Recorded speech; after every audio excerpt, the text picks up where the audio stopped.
In my over 30 years of practicing meditation, I've come to the conclusion that the Five Aggregates teaching from the Buddha is one of the most transformative and powerful teachings. In this talk, we will discover together the essence of human experience with the Five Aggregates. Offered by the Buddha as the second sutra after the Four Noble Truths, these five categories offer a window into the nature of the self and the world around us. From matter and feeling tone to perception and mental formations to consciousness, anything we experience is captured within these five categories or aggregates. And the best part, understanding these categories is not just an intellectual exercise. It has the power to completely transform your life and heal from suffering. In this talk, I will outline the inner workings of the mind and body and see how the aggregates operate according to the three marks of existence, what I'll talk about in another talk: impermanence, unsatisfactoriness, and selflessness. Inspired by the Buddha's fire sermon, the word khandha, which is a translation of aggregate, means heap or group, akin to a bundle of wood used as fuel for a fire. Taking this metaphor further, we see the end of suffering being like putting out a fire by taking away its fuel. This dovetails nicely with the word for enlightenment, nirvana or nibbana, which literally means extinguishment, like putting out a burning fire. We can begin to extinguish the fire and put an end to suffering by exploring each of the five aggregates. First, there's matter, which is the body in the case of a human being. The other four aggregates are mental, including feeling, perception, mental formations, and consciousness. By observing and experiencing each of these categories, we see how our misunderstandings cause suffering and how they're fleeting and don't have any permanent essence. Take thoughts as an example. During meditation or daily life, we can observe and see that thoughts are constantly changing, that we have no control over them, and that they come and go based on various causes. By doing so, we discover firsthand that these aggregates do not comprise an independent self, but are instead mere fleeting, can't provide satisfactory happiness, and are not independently existent. Let's examine each of the five aggregates in detail. The first is matter, or body, as I said, known as rupa in Pali.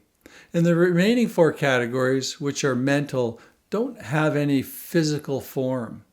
First, there's vedana, which is the feeling tone that results from likes, dislikes, or indifference to a sense experience. It's an automatic, subjective reaction to what we experience.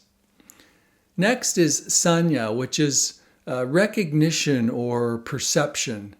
Perception is the mind's ability to identify the unique qualities of an object and then categorize and name the experience. For example, when we hear a sound, it's just vibrations hitting the eardrum, but our perception recognizes and names it as like bird or airplane or whatever else it might be. Thirdly, there are mental formations, or sankhara in Pali, which includes our thoughts, emotions, and intentions. So it's a term it's provided for all our intellectual, emotional, and volitional aspects of our experience. Finally, we have vijnana, which is sense consciousness, connecting the physical and the mental. Consciousness must be present for a sense experience to occur. For example, there may be a sound and an eardrum, but if we're not paying attention, we're not aware of it, it actually doesn't register as an experience. And there are 6 types of consciousness, one for each of the 6 senses, including the 5 external senses, and then the Buddha adds the mind as the 6th. So why are these categories important for our spiritual growth, and how can they reduce stress in our lives? By practicing meditation or being mindful in your daily lives, we can continually observe and understand the true nature of these categories and see how our misperceptions about them lead to suffering. For example, let's consider thoughts again. We can examine whether thoughts are permanent or constantly changing. We can observe that thoughts come and go without our control or consent, and are influenced by factors such as mood, recent events, even the weather.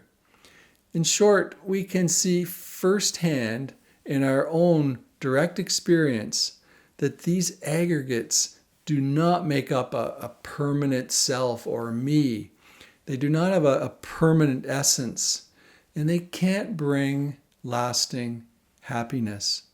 Here's a story that I hope illustrates working with the aggregates. It's about Nathan. Nathan was a successful business person who felt unfulfilled and anxious despite his material success and status. He was deeply attached to his wealth and status and saw that this attachment was causing him a lot of anxiety and distress in his life. One day, Nathan decided to seek the guidance of a Buddhist teacher. The teacher taught him about the five aggregates. The teacher explained to Nathan that his attachment to wealth and status was rooted in his attachment to the form aggregate, and that this attachment was what was causing the distress and anxiety in his life. Nathan began to practice as the teacher instructed, practicing with the five aggregates, focusing on the changing nature of body and material possessions. He also began practicing generosity, giving away a portion of his wealth. As he did this, he noticed a shift in his perspective. He began to see that his wealth and status were not permanent and that they could not really bring any true and deep happiness. Nathan also began to practice with the other aggregates. He practiced with feeling tone, perceptions, mental formations, and sense consciousness. He noticed that his emotions of anxiety and distress and unfulfillment were rooted in his perceptions of the world. And his thoughts and feeling tones also contributed to this. By becoming more aware of the true nature of the aggregates, he was able to let go of the negative thoughts and emotions that came up and connected more with the positive ones. As he continued to practice, he began to experience a real sense of inner peace and contentment that he'd actually never felt before. He was continuously letting go of his attachment to wealth and status, and a kind of true happiness was welling up. He also found that his business began to flourish, not because he was attached to it and obsessed with it, but because he was doing things out of kindness and compassion, so the business just naturally flourished. The story may make the path to liberation sound overly simple, but it does illustrate how a person can transform their life by practicing with the five aggregates, by becoming aware of the impermanent, insubstantial, and unsatisfactory nature of the aggregates. Nathan was able to let go of his attachment to wealth and status and find happiness. His life transformed both internally and externally, just showing how the aggregates can completely transform our lives and bring some balance and harmony into how we live. The Buddha referred to the five aggregates as the five aggregates of clinging, because we cling to them as a separate self, causing unnecessary suffering. The Buddha teaches that these aggregates do not have a permanent essence, and that clinging to them as such leads to dukkha, or suffering. By recognizing the constantly changing nature of these aggregates and letting go of our attachment to them as a fixed and permanent entity, we can attain a sense of liberation and reduce or even end suffering. Many years ago, I went on a Buddha pilgrimage in India and Nepal with Shatum Seth and Bernie Glassman as the leaders. Bernie is a Zen teacher, was a Zen teacher, and I was fortunate to spend a lot of time with him. He shared what I thought was a unique teaching on the five aggregates. He really emphasized how we add more suffering by adding mental narratives or stories about what is happening. He made a distinction between moment-to-moment experience and the mental stories that we add. When people would get upset if something on the tour didn't go well, Bernie would say something like, look at the story that's running around in your head. Without the story, is anything really bad actually happening? Our practice with the aggregates is seeing them as they really are. Realizing that these aggregates are not a self, an I, or a me. And that when we see this, we experience a real release and freedom. Clinging to these aggregates as a self prevents us from seeing things as they really are, from seeing ultimate truth. When we're attached to these aggregates as a self, we believe that they're ours. And because of this, we suffer in so many ways. When we cling to the aggregates as a self, we're constantly anxious and fearful. A feeling of being unfulfilled often pervades our lives. We're constantly on the lookout for what might threaten our sense of self, or what might promote our sense of self. We might be inclined to blame others when things go wrong, or to constantly seek praise and status, or to build up this sense of self. We develop these beliefs and opinions that we hold on so tightly to, defending them and blocking out anything that threatens them. We'll have an abundance of fears because this sense of self needs protection. And this is a very short list of the ways that we create suffering for ourselves. Our work then is to see these aggregates as they really are in terms of the three characteristics: impermanence, unsatisfactoriness, and selflessness, while skillfully working with our attachments and beliefs and fears. It's the non-attached attitude towards these aggregates that leads directly to freedom. In the Theravadan tradition, there's a morning chant that identifies the aggregates in relation to the characteristics: impermanence, suffering, and unsatisfactoriness, and not self.